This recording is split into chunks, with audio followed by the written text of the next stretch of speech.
Hi, Alex.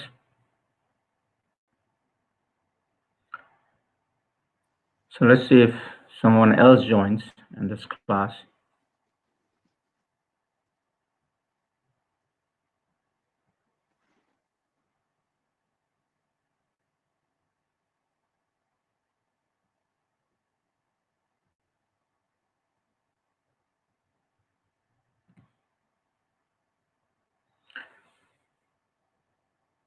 All right.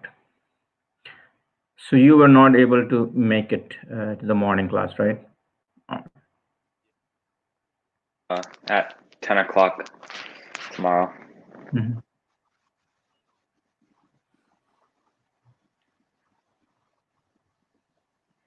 All right. So let's have a discussion. I think probably you're the only one who will be here, so we don't have to wait for others. So you watched the movie Intolerable Cruelty, right? And you read the article. So tell me what you saw in the movie and what did you get out of the article? I definitely got out that that girl just wanted kind of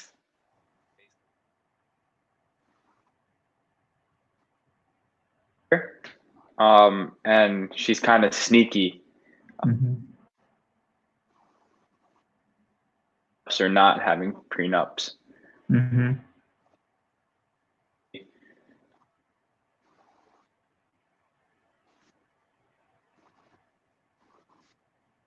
You are breaking up.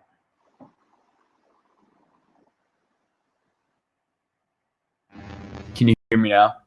Yeah. All right. So kind of like a prenup, or like some type of will, giving all the wealth to whoever you put down on the name. And then from kind of the main idea I got from the reading, connecting to the movie was kind of the same thing, like make sure you sign stuff and read first, and make sure that something that costs a lot isn't marked down, or something that's marked down gets more money. Because in the case of like a lemon, actually my mom and I were talking about it last night, like if you have a new car or an old car, they're definitely not going to be marked as the same price. Like, why would they? So that's kind of. All right. Donovan, can you hear us?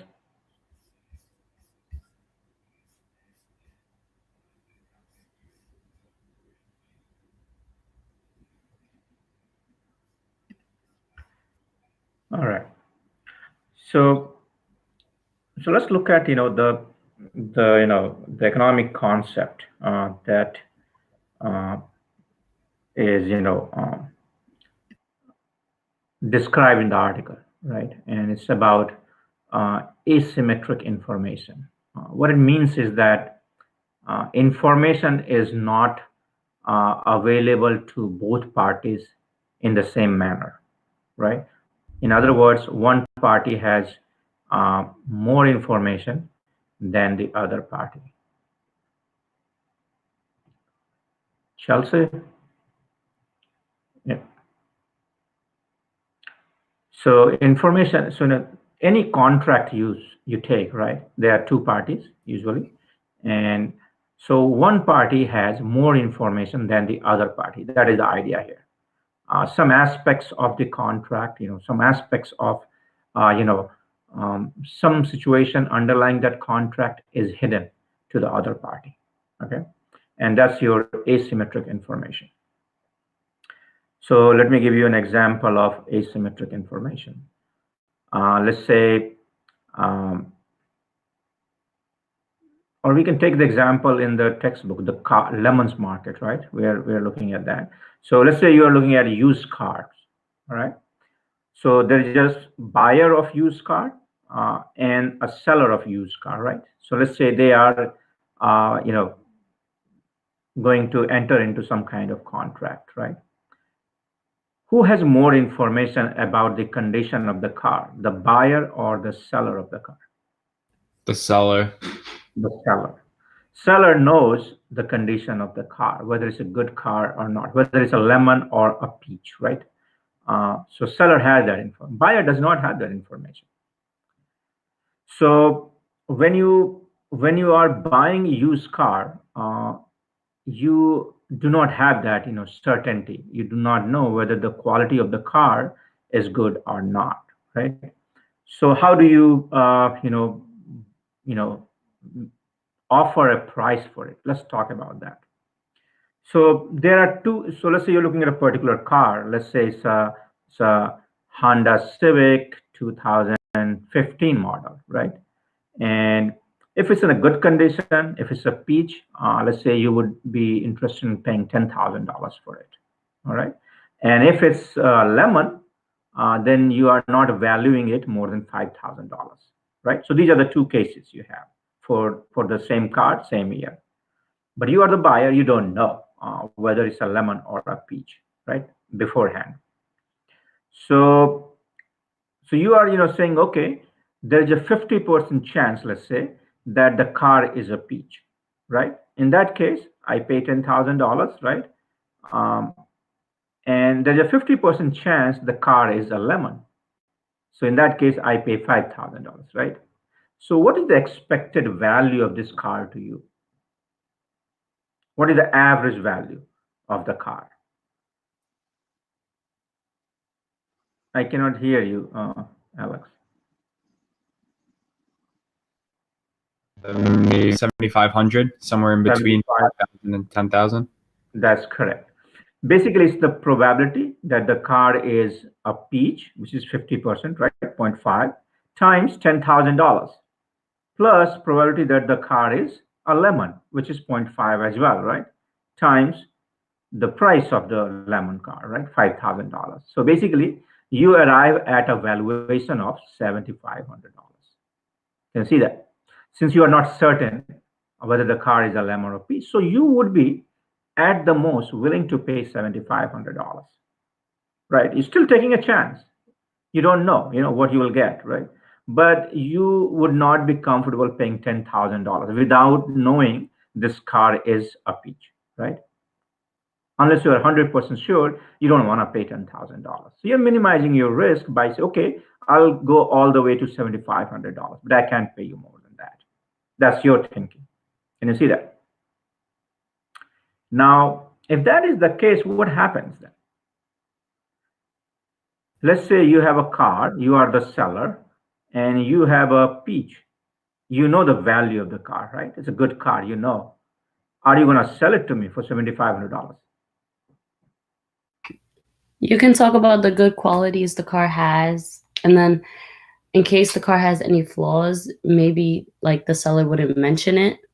So that way, like the buyer would look forward to buying the car for the price that you're selling it to. No, I'm asking you a simple question, right? So you are the seller of the car, you know the car, right? Well, and you know this car is worth $10,000 because you have all the information. You have driven the car, you know how you maintained it, you know its value. I'm offering you $7,500, and you have this car which is a peach, right? Are you going to sell it to me for $7,500? I guess negotiation would be one. I'm not going to give you more than $7,500. What's your answer then? No. You know it's worth $10,000 to you. So then you wouldn't buy it, and you could do something like give them like another car that's worth 7,500. No, I mean you are basically, you just have one car. You can see that, and you know it's worth $10,000 to you. It's a good car. You know that. You have the information. But I'm not willing to pay more than $7,500. Do you sell it to me or not? No. You keep the car. Can you see that? Because you know its value. Now, let's say another person has a lemon, same car, but lemon, right? You know its condition, and offer you $7,500. What do? Take it. You take it. You're happy. You're getting more than what you expected. Can you see that? So what will happen when you have a situation like that? In a used car market, you would not see peaches being offered. Only lemons will be offered. Can you see that? Peaches would not be transacted. Good cars you cannot sell. Only the bad cars would be sold. So that was the problem before. Now, how do we? So that's the problem we are looking at. So what I just showed you, that only lemons will be offered. That is an example of what we call adverse selection. A concept called adverse selection. Let me give you another example of adverse selection. Let's say you have you're buying health insurance, right? So from insurance company, you're going to buy health insurance. Now, who has more information about the health condition? You or the health insurance company? Yourself. Yourself. You know, and you are not going to reveal it to the health insurance company, right? So a health insurance company is trying to sell insurance, right? Health insurance. Who is more likely to buy it? Healthy people or sick people? Sick people. Sick people. Can you see that? So if you make it a choice, whether to buy health insurance or not, it's a choice, right? Then you would not see healthy people buying insurance. A lot of them would choose not to. They don't want to pay premium. They think they won't fall sick. Only sick people will buy health insurance. And that is going to result in losses for the insurance company, because all the sick people are going to come and buy insurance, and they'll all result in payouts, right? Eventually, because they are sick to begin with. And health insurance company cannot make profit. They cannot survive. They'll go out of business. You see that? And that's why, if you remember the Obamacare and affordable healthcare argument, right? There was a provision in it that everyone has to buy. Can you see that? It was not a choice. That became very contentious. People didn't wanted to have choice. But you see the logic why choice is not a good idea. Can you see that? Because if you give a choice, then healthy people, young people would not end up buying. And health insurance companies will end up with all the sick people buying, and they'll go out of business.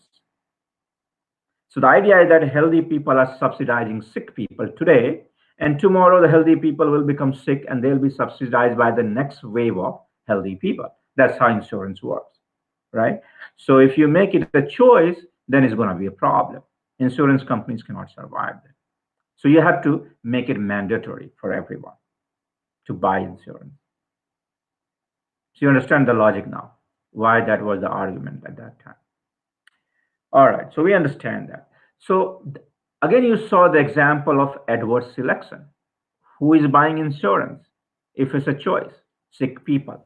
You see that? Who is selling the cars? In the used car market, only cars that are lemons, right, are being offered. So those are all examples of your adverse selection. So when you have adverse selection, how do you handle adverse selection? How do you manage that? What are some of the solutions? So let's talk about the car market, and then let's talk about the health insurance market. How does how do we get away from this adverse selection? What are some of the things we do?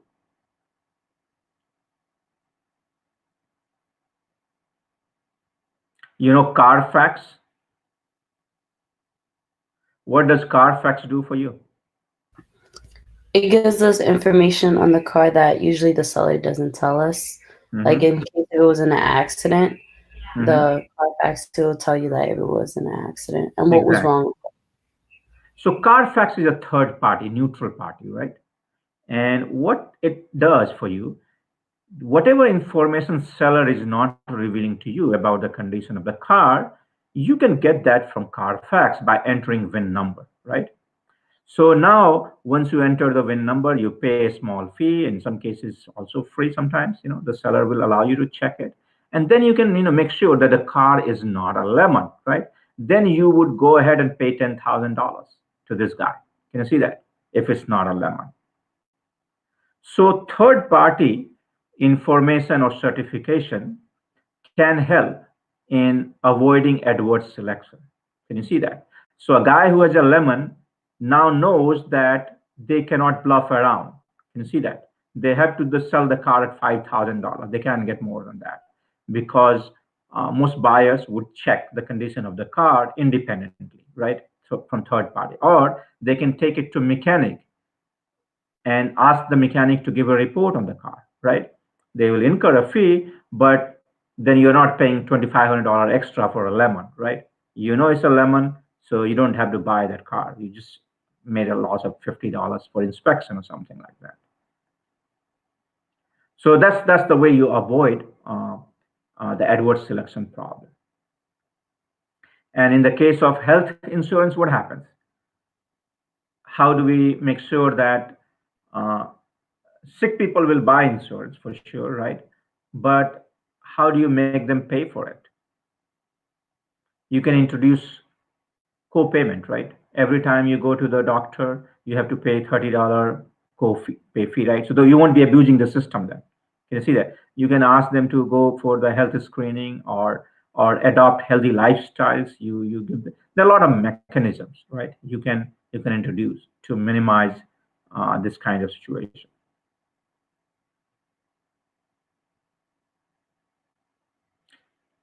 So let's come to the movie now. So we are looking at marriage, right?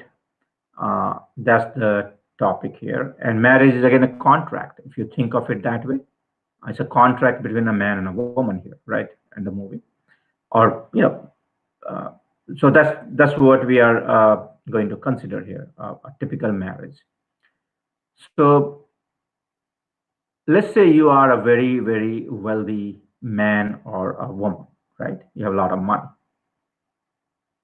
and you are single. So somebody who is interested in marrying you, what's the first thing that comes to your mind? You're a very rich person. The money and wealth that you have, and like once you die, you're gonna get all that wealth. Mhm. Well, sometimes the rich person, they would make the other significant half like sign a prenup in Mhm. order, like, just in case, like, if they cheat or something, like, they won't get the money. Mhm.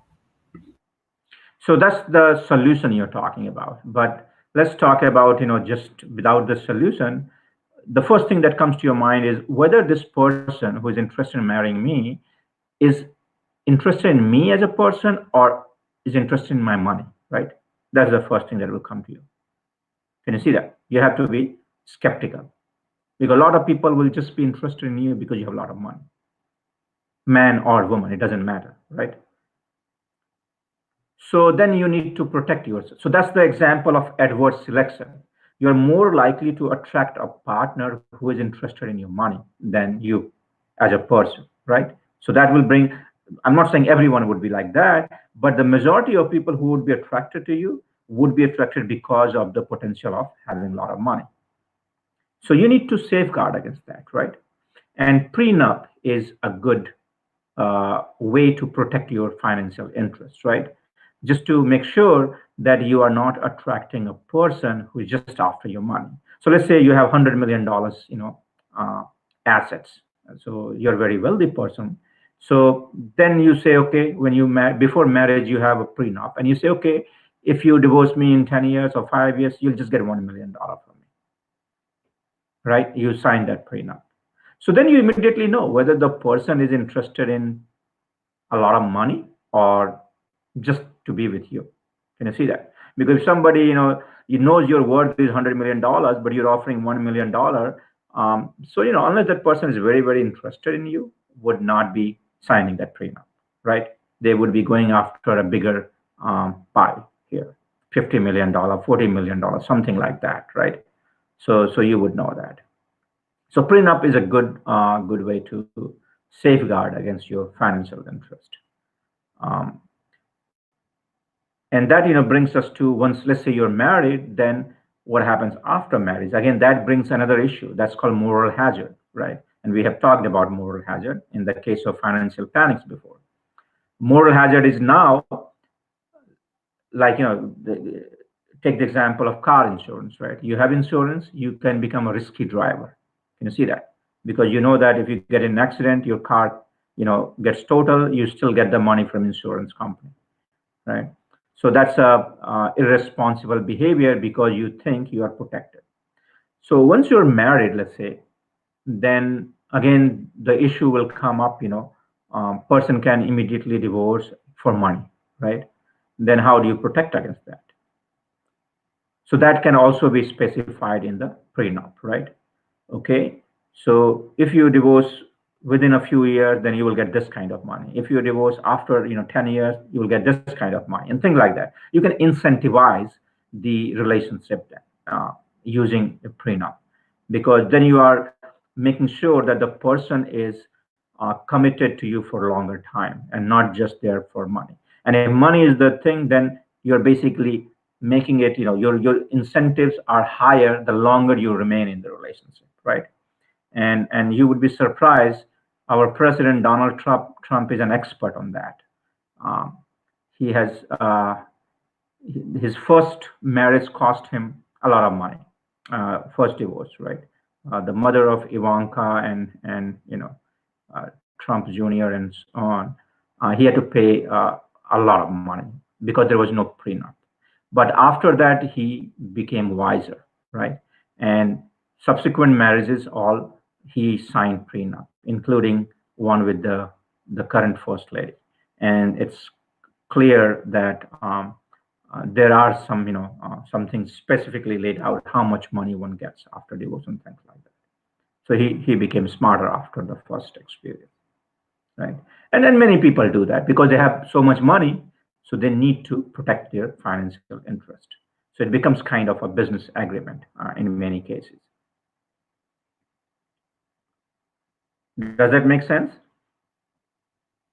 And what did you see in the movie that relates to this?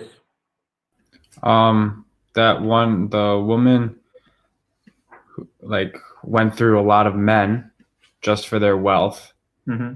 and got what she wanted, but when she met I forgot his name. George, Yeah. George Clooney. They signed a prenup, Mm-hmm. but then she ripped it up and got his house and all of that wealth. But then she really realized, like, oh, I'm really in love with him, and she went back to him. Mm-hmm. So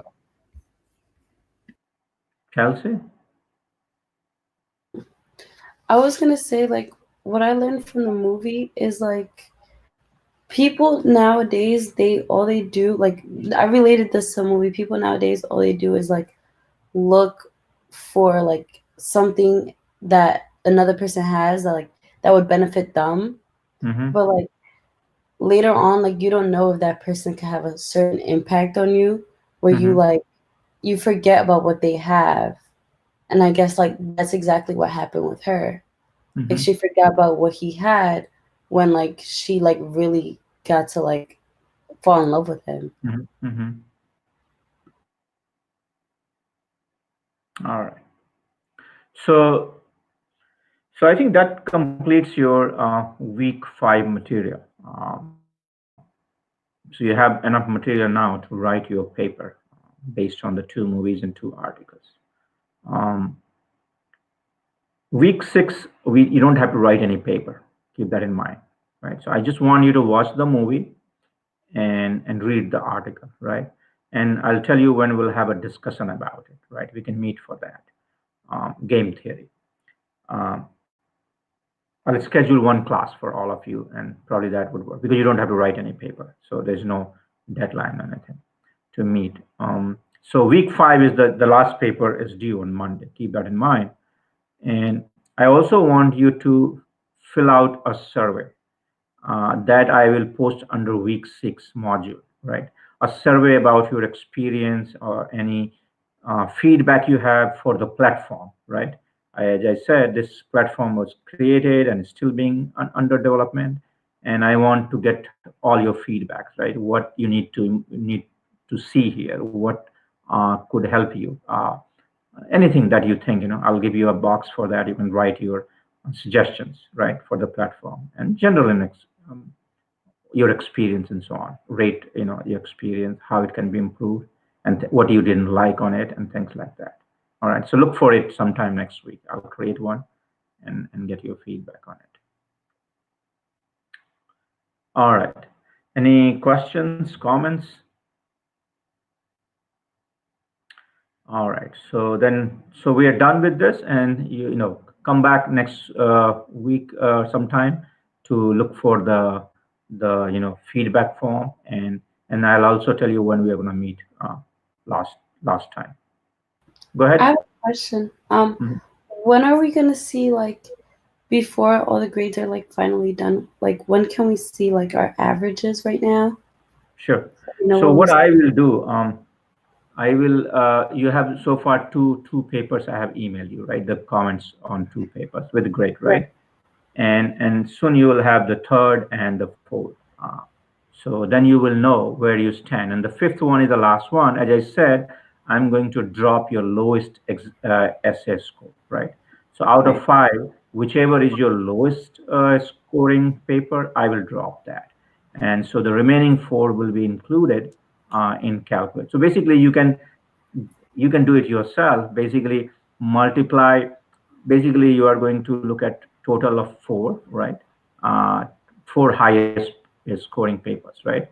You just add them up, and that gives you the score basically. And then you can look at the syllabus, and it will tell you what grade you're gonna get. All right, syllabus has this scale. Let's say you get an 85, right? Out of your total is average is 85 on four papers. So that tells you what grade you will get. Go and look at the syllabus and things like that. Right. All right, but I will share that with before posting what your grade in the class is. All right. Or any other questions? All right, sounds good. Then see you next week sometime. Thank you. Thank